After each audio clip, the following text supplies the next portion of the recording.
ಎಲ್ರಿಗೂ ನಮಸ್ಕಾರ. ನಾನಿವತ್ತು ನಿಮ್ಮೊಡನೆ ಈ ವಿಧಾನಸೌಧದ ಉಗಮ ನನ್ನದೇ ಆದ ಅನುಭವ ರೀತಿಯಲ್ಲಿ ನಮಗೆ ಹೇಳಲಿಕ್ಕೆ ಇಚ್ಛೆಪಡ್ತೇನೆ.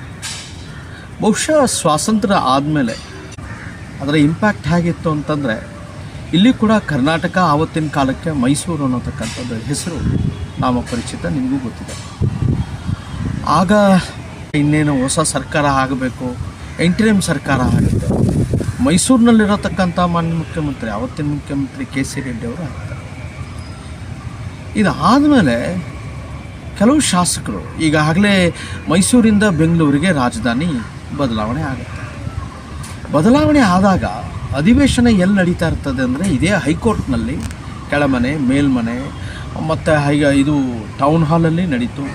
ಮತ್ತು ಇಲ್ಲಿ ನಮ್ಮ KR ಸರ್ಕಲಲ್ಲಿ ಇರತಕ್ಕಂಥ ಸ್ಟೇಟ್ ಹೊಸೂರು ಅಲ್ಲಿ ನಡೆದಿದೆ. ಇವೆಲ್ಲವೂ ಕೂಡ ನಡೀತಾ ಬರ್ತಾಯಿತ್ತು. ಕ್ರಮೇಣ ಶಾಸಕರು ಎಲ್ಲೋ ಒಂದು ಪ್ರಶ್ನೆ ಕೇಳ್ತಾರೆ, ಸರ್ ನಮಗೆ ಒಂದು ಶಾಶ್ವತವಾಗಿರತಕ್ಕಂಥ ಒಂದು ಶಾಸಕರನ್ನ ಕಟ್ಟಬೇಕು.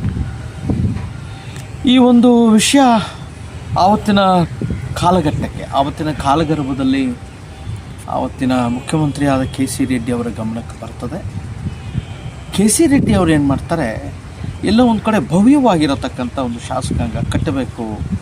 ಆವಾಗ ವಿಧಾನಸೌಧ ಅದು ಇದು ಹೆಸರು ಏನಿರಲಿಲ್ಲ, ಒಂದು ಶಾಸಕಾಂಗ ಕಟ್ಟಬೇಕು ಅಂದರೆ ಶಾಸನವನ್ನು ನಡೆಸಲಿಕ್ಕೆ ಅನ್ನೋತಕ್ಕಂಥ ಒಂದು ಪರಿಕಲ್ಪನೆ, ಆಲೋಚನೆ ಬಂತು.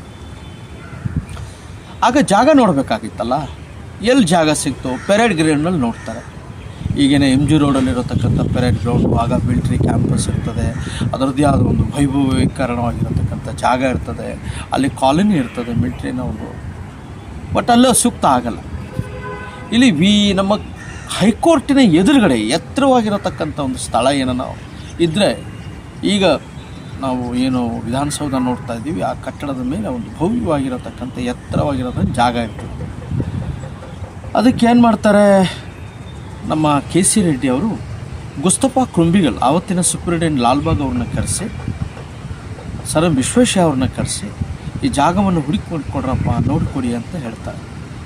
ಆಗ ಗುಸ್ತಫಾ ಕ್ರುಂಬಿಗಲ್ ಮತ್ತು ನಮ್ಮ ಸರ್ ಎಂ ವಿಶ್ವೇಶ್ವರಯ್ಯ ಅವರು ಬಂದಿಲ್ಲಿ ಎತ್ತರದ ಸ್ಥಳದಲ್ಲಿ ಬಂದು ವೀಕ್ಷಣೆ ಮಾಡಿ, ಆ ಮಣ್ಣಿನ ಪರೀಕ್ಷೆ ಮಾಡಿ, ಮಣ್ಣಿನ ಉಪ್ಪಾಗಿರುತ್ತೆ, ಇದು ಸೂಕ್ತವಾದ ಸ್ಥಳ. ಯಾಕೆ ಅಂತಂದರೆ, ಆ ಕಡೆ ಪೇಟೆ ಏರಿಯಾ ಇರ್ತದೆ, ಈ ಕಡೆ ಬಂದು ಈ ಒಂದು ಏನು ಹೇಳ್ತೀವಿ ಕಂಟೋನ್ಮೆಂಟ್ ಏರಿಯಾ ಇರ್ತದೆ. ಈ ಎರಡರ ನಡುವೆನೂ ಭಾಳ ಸೂಕ್ತವಾಗಿರತಕ್ಕಂಥ ಜಾಗ. ಮತ್ತು ಎದುರುಗಡೆ ಹೈಕೋರ್ಟು, ಉಚ್ಚ ನ್ಯಾಯಾಲಯ ಆವಾಗ ಆಗಿನ ಕಾಲಕ್ಕೆ, ಅದು ಕೂಡ ಬ್ರಿಟಿಷರು ಕಟ್ಟಿರತಕ್ಕಂಥದ್ದು, ಅದು ಅಡ್ಮಿನಿಸ್ಟ್ರೇಟಿವ್ ಆಫೀಸ್ ಆಗಿತ್ತು. ಈಗ ಎದುರುಗಡೆ ಇರತಕ್ಕಂಥ ಭಾಳ ಸೂಕ್ತ ಅಂತ ಹೇಳಿ ಈ ಒಂದು ಸ್ಥಳವನ್ನು ನಿಯೋಜನೆ ಮಾಡ್ತಾರೆ. ತದನಂತರ ಈ ಜುಲೈ ತಿಂಗಳು 1951 ಜುಲೈ 13ನೇ ತಾರೀಕು ಶಂಕುಸ್ಥಾಪನೆ. ಆವತ್ತಿನ ಪ್ರಧಾನಮಂತ್ರಿಗಳು ಪಂಡಿತ್ ನೆಹರು ಅವ್ರನ್ನ ಕರೆಸ್ತಾರೆ, ಇದೇ ಕೆ.ಸಿ. ರೆಡ್ಡಿ ಕರೆಸಿ ಇದಕ್ಕೊಂದು ಸಂಸ್ಥಾಪಕರ ಒಂದು ಕಲ್ಲನ್ನು ಹಾಕ್ತಾರೆ. ಫೌಂಡೇಶನ್ ಸ್ಟೋನ್ ಅಂತಲೂ ನಾವು ಹೇಳ್ತೀವಿ. ಇವತ್ತು ಕೂಡ ನೀವು ಈಸ್ಟರ್ನ್ ಸೈಡಲ್ಲಿ ಹೋದರೆ ಆ ಫೌಂಡೇಶನ್ ಸ್ಟೋನ್ ನೋಡ್ಬೋದು. ಅದು ವಿಧಾನಸೌಧ ಅಂತಲ್ಲ, ಹೌಸ್ ಆಫ್ ಲೆಜಿಸ್ಲೇಚರ್ ಮೈಸೂರು ಅಂತಲೇ ಇದೆ.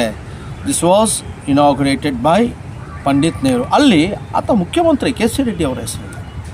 ಅಂದರೆ ನಾನು ಏನು ಹೇಳಲಿಕ್ಕೆ ಇಷ್ಟಪಡ್ತೇನೆ ಅಂತಂದರೆ, ಆ ಕಾಲಕ್ಕೆ ಅವರು ಒಂದು ಆ ಹೆಸರುಗಳಿಗೆ ಅಷ್ಟೊಂದು ತಮ್ಮದು ಅನ್ನೋತಕ್ಕಂಥದ್ದು ಅವರಷ್ಟೊಂದು ಅಟ್ಯಾಚ್ಮೆಂಟ್ ಕೊಡ್ತಾ ಇರಲಿಲ್ಲ. ತದನಂತರ ಅದು ಫೌಂಡೇಶನ್ ಸ್ಟೋನ್ ಆಗುತ್ತೆ.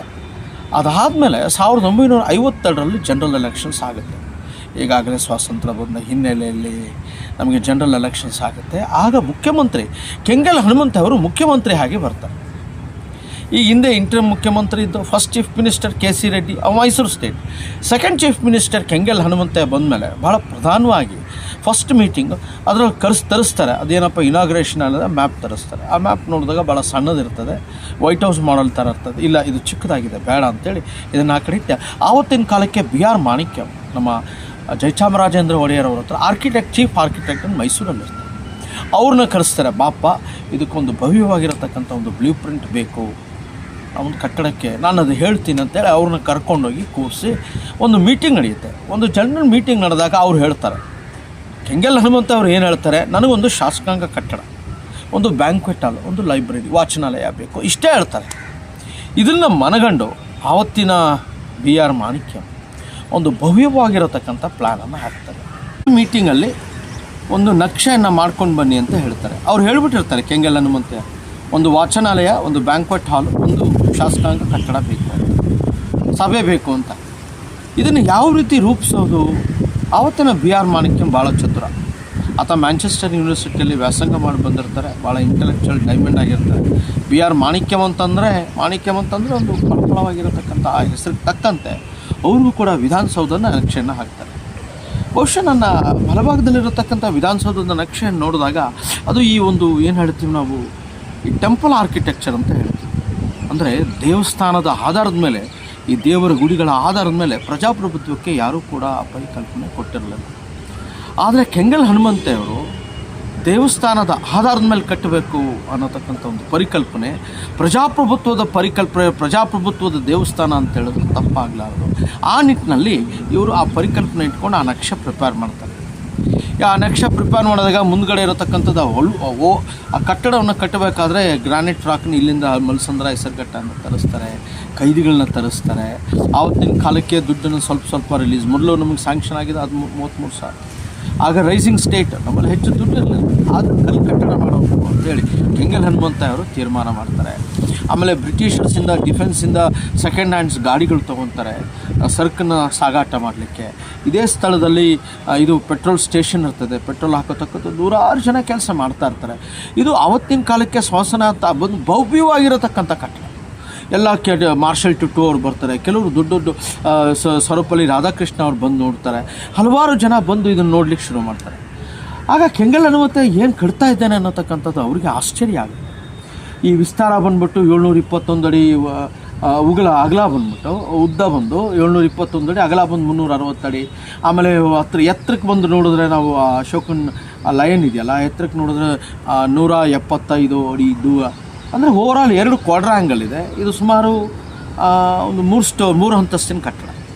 ಒಂದು ground floor, first floor, second floor. Ground ಫ್ಲೋರಲ್ಲಿ ಲಾ ಡಿಪಾರ್ಟ್ಮೆಂಟು, ಆಕ್ಸಿಲರಿ ಡಿಪಾರ್ಟ್ಮೆಂಟು, ಆಮೇಲೆ ಇನ್ನು ನಮ್ಮ ಲೈಬ್ರರಿಗಳಿದ್ದಾವೆ, ನಮ್ಮ ಲೈಬ್ರರಿ ಇದೆ, ಆಮೇಲೆ ಹಲವಾರು DPR ಡಿಪಾರ್ಟ್ಮೆಂಟ್ಸ್ ಇದ್ದಾವೆ. ಫಸ್ಟ್ ಫ್ಲೋರ್ ಅಸೆಂಬ್ಲಿ, ಕೌನ್ಸಿಲ್, ಸೆಕ್ರೆಟ್ರೇಟ್ ಅವೆಲ್ಲವೇ ಇದ್ದಾವೆ. ಇನ್ನು ಸೆಕೆಂಡ್ ಫ್ಲೋರಲ್ಲಿ ಈಗ ನೀವು ನೋಡಿದಾಗ ಫೈನಾನ್ಸ್ ಡಿಪಾರ್ಟ್ಮೆಂಟ್ ಹ್ಯೂಜು. ಒಂದು ಸರ್ಕಾರಕ್ಕೆ ಫೈನಾನ್ಸ್ ಡಿಪಾರ್ಟ್ಮೆಂಟ್ ಅತ್ಯಗತ್ಯ, ಹೋಮ್ ಡಿಪಾರ್ಟ್ಮೆಂಟ್ ಅತ್ಯಗತ್ಯ. ಆ ನಿಟ್ಟಿನಲ್ಲಿ ಹೋಮ್ ಡಿಪಾರ್ಟ್ಮೆಂಟ್, ಮುಖ್ಯಮಂತ್ರಿಗಳ ಕಾರ್ಯಾಲಯ ಇದೆ. ನಂತರ ಥರ್ಡ್ ಫ್ಲೋರ್ ಎಲ್ಲ ಸಚಿವರು ಕೊಠಡಿಗಳು.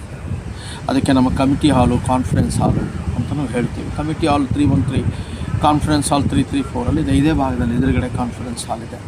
ಈ ನಿಟ್ಟಿನಲ್ಲಿ ಈ ಶಿಖರಗಳು ನೋಡಿದಾಗ ಮೈಸೂರಲ್ಲಿ ಇರತಕ್ಕಂಥ ಮೈಸೂರಿನ ಅರಮನೆಯ ಮಾದರಿಯಲ್ಲಿ ಶಿಖರಗಳನ್ನು ಆನಿಯನ್ ಡೂಮ್ಸ್ ಅಂತ ಹೇಳ್ತೀವಿ, ಅದೇ ಥರ ಮಾಡ್ಕೊಂಡಿದ್ದೀವಿ.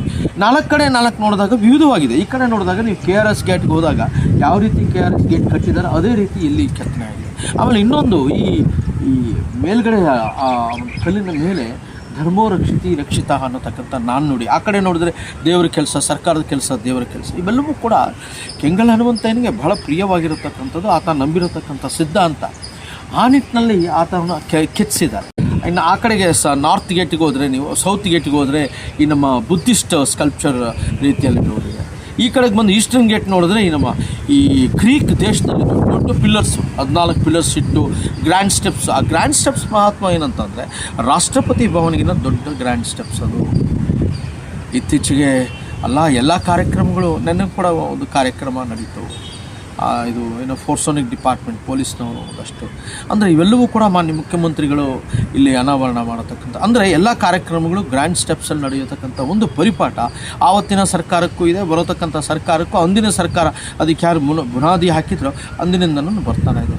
ಅಂದರೆ ಏನು ವೈಭವೀಕರಣ ಅಲ್ಲ, ಅದು ಒಂದೊಳ್ಳೆ ಪ್ರಮುಖವಾಗಿರತಕ್ಕಂಥ ಸರ್ಕಾರಿ ಕಾರ್ಯಕ್ರಮ, ಜನಸ್ತೋಮ ನೋಡಬೇಕು ಅನ್ನೋ ಹಿನ್ನೆಲೆಯಲ್ಲಿ ಅದನ್ನು ಆ ಕಾರ್ಯಕ್ರಮವನ್ನು ಶುರು ಮಾಡಿದ್ದಾರೆ.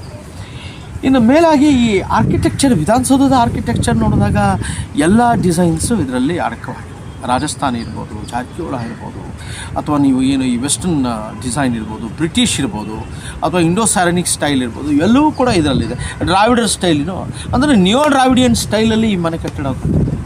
ಈಗ ನೋಡಿ ಬಾಲ್ಕನಿ ಇದೆ, ನನ್ನ ಮುಂದೆ ನೋಡಿದಾಗ ಬಾಲ್ಕನಿ, ಈ ಕಡೆ ನೋಡೋ ಈ ಕಡೆ ಫೇಸಿಂಗಲ್ಲಿದೆ. ಹೀಗಾಗಿ ಹಲವಾರು ಸ್ಟ್ರಕ್ಚರ್ಗಳನ್ನು ಕಟ್ಟಿದ್ದಾರೆ. ಆದರೆ ವಿಶೇಷ ಇನ್ನೊಂದು ಏನಂತಂದರೆ, ಆ ಕಡೆಗೆ ನೀವು ಸೌತ್ ಸೈಡಿಗೆ ಹೋದರೆ 2 ಫ್ಲೋರ್ ಇನ್ನೂ ಅಡಿಷ್ನಲ್ ಬರ್ತದೆ. ಒಂದು ನಮಗೆ ಈ ಸ್ಟೋರಿಂಗ್ ಅಂತ ಹೇಳ್ತೀವಿ, ಒಂದು ಏನಂತಂದರೆ ಈ ನಮ್ಮ ಆರ್ಕಿವ್ಸ್ ಇದ್ದಾವೆ, ಆಮೇಲೆ ಈ ವಜ್ರ ವೈಡೂರ ಬಂಗಾರವೆಲ್ಲವೂ ಕೂಡ ಸ್ಟೋರ್ ಮಾಡತಕ್ಕಂಥ ಜಾಗ ಇದೆ. ಆಮೇಲೆ ಬ್ಯಾಂಕ್ ಇದೆ, ಆಮೇಲೆ ಆರ್ಕಿವ್ಸ್ ಅಂತ ಹೇಳ್ತಾರೆ. ಇಡೀ ನಮ್ಮ ಸರ್ಕಾರದ ಆಧುನಿಕ ಸರ್ಕಾರದ ಮೈಸೂರು ಸರ್ಕಾರದ ಡಾಕ್ಯುಮೆಂಟ್ಸು ಮತ್ತು ಎಲ್ಲ ಬಹಳ ರಿಸರ್ಚ್ ಓರಿಯೆಂಟೆಡ್ ಮೆಟೀರಿಯಲ್ ಎಲ್ಲವೂ ಕೂಡ ಅಡಕಾಗಿದೆ. ಅಂದರೆ ನಾಲೆಡ್ಜ್ ಸೆಂಟರ್ ಅಂತ ಹೇಳ್ಬೋದು. ಅಂದರೆ ಲೈಬ್ರರಿಗೆ ಅದರ ಕೆಳಗಡೆ ಆರ್ಕಿವ್ಸ್ ಅಂತ, ಸ್ಟೇಟ್ ಆರ್ಕಿವ್ಸ್ ಅಂತ ಅದರ ಕೇಂದ್ರ ಬಿಂದು ಅಲ್ಲೇ ಬರ್ತದೆ. ಹೀಗಾಗಿ ಇದು ವಿಧಾನಸೌಧದ ವೈಶಿಷ್ಟ್ಯತೆ ಆ ಕಡೆ ಇದೆ. ಇನ್ನು ಮಿಕ್ಕಿದ್ದೇನಂತಂದರೆ ಇನ್ನು ಕಲ್ಲಿನ ಕಟ್ಟಡವೇ ಮತ್ತು ಲೈಟಿಂಗ್ ಮಾಡಿದ್ದಾರೆ. ಇತ್ತೀಚೆಗೆ ನಮ್ಮ UT ಖಾದರ್ ಅವರು ಫಸ್ಟ್ ಟೈಮ್ ಲೈಟಿಂಗ್ ಮಾಡಿದ್ದಾರೆ. ಆಮೇಲೆ ಬಾಗಿಲು, ಈಗ ನೀವು ನಮ್ಮ ಕೆಂಗಲ್ ಸೈಡ್ ಹೋದರೆ ನೀವು ಹೊಸ ಬಾಗಿಲು, ಇಷ್ಟವರೆಗೂ 70 ವರ್ಷಕ್ಕೂ ಕೂಡ ಬಾಗಿಲಿರಲಿಲ್ಲ. ಈಗ ನಮ್ಮ UT ಖಾದರ್ ಸಾಹೇಬರು ಬಂದ ಮೇಲೆ ಈಗೇನು ಪ್ರೆಸೆಂಟ್ ಸಚಿವರು ಯಾರು ಹೆಲ್ತ್ ಮಿನಿಸ್ಟರ್ ಆಗಿದ್ದಾರೆ, ಅವರು ಅದಕ್ಕೆ ಒಂದು ಶೋಭೆ, ಅಂದರೆ ಆವತ್ತಿನ ಕಾಲಕ್ಕೆ ಸ್ಪೀಕರ್ ಆಗಿದ್ರು, ಒಂದು ಡೋರ್ ಬರಬೇಕು ಅಂತೇಳಿ ಡೋರನ್ನು ಮಾಡಿಸಿದ್ರು. ಹೀಗಾಗಿ ಇವು ಒಂದಷ್ಟು ಅಂದರೆ ಉಗಮ ಹೇಳಿ ಈ ಒಂದು ವಿಧಾನಸೌಧದ ವೈಶಿಷ್ಟ್ಯವನ್ನು ನಮಗೆ ನಾನು ತಿಳಿಸ್ಬೇಕು. ಟೂರಿಸ್ಟ್ಗಳೆಲ್ಲ ಯಾವಾಗ ಬರ್ಬೋದು, ಹೆಂಗೆ ಅದು ಯಾವಾಗ? ಇದು ಸುಮಾರು ಮಾನ್ಯ ಸ್ಪೀಕರ್ ಅವರು, ಆಗಿನ ಸ್ಪೀಕರ್ UT ಖಾದರ್ ಅವರು ವಾಕಿಂಗ್ ಗೈಡ್ ಅನ್ನೋತಕ್ಕಂಥ ಟೂರನ್ನು ಮಾಡಿದರು. ಇಡೀ ದೇಶದಲ್ಲಿ ಮೊಟ್ಟ ಮೊದಲ ಬಾರಿಗೆ ನಮ್ಮ ಕರ್ನಾಟಕ ವಿಧಾನಸಭೆ ವೀಕ್ಷಣೆ ಮಾಡತಕ್ಕಂಥ ಅವಕಾಶ ಸಂಡೇ ಸಾಟರ್ಡೆ ಟೂರಿಸ್ಟ್ಗಳಿಗೆ ಅವಕಾಶ ಕಲ್ಪಿಸ್ಕೊಟ್ರು. ಅದು ಟೂರಿಸಂ ವತಿಯಿಂದ ಇಂಪ್ಲಿಮೆಂಟ್ ಆಗ್ತಾಯಿದೆ. ₹50 ಕೊಡಬೇಕು.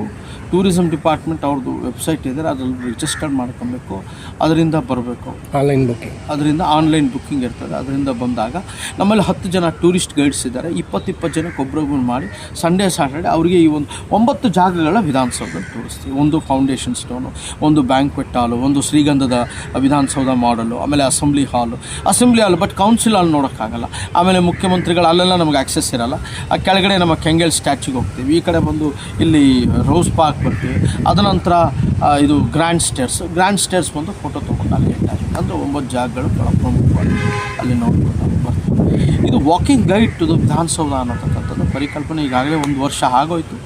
ಅದಕ್ಕೆ ಚೀಫ್ ಗೈಡ್ ಆಗಿಯೂ ಕೆಲಸ ಮಾಡ್ತಾಯಿದ್ದೆ, ಈಗಲೂ ಮಾಡ್ತಾಯಿದ್ದೇನೆ. ಅದು ಅಲ್ಪ ಸ್ವಲ್ಪ ಅಂದರೆ ಸಂಡೇ ಸಾಟರ್ಡೆ ಮಾತ್ರ ಬಿಡುವಿದ್ದಾಗ ನಾನು ಸೇವೆಯನ್ನು ಕೊಡ್ತಾಯಿದ್ದೀನಿ. ಯಶಸ್ವಿಯಾಗಿ ನಡೀತಾ ಇದೆ ಅನ್ನೋದಕ್ಕಂಥದ್ದು. ಅಲ್ಲ, ಸಾಟರ್ಡೆ ವರ್ಕಿಂಗ್ ಇರುತ್ತಲ್ಲ, ವರ್ಕಿಂಗ್ ಡೇಸ್ ಇದ್ದಾಗ ಇರೋಲ್ಲ. Okay, thank you sir.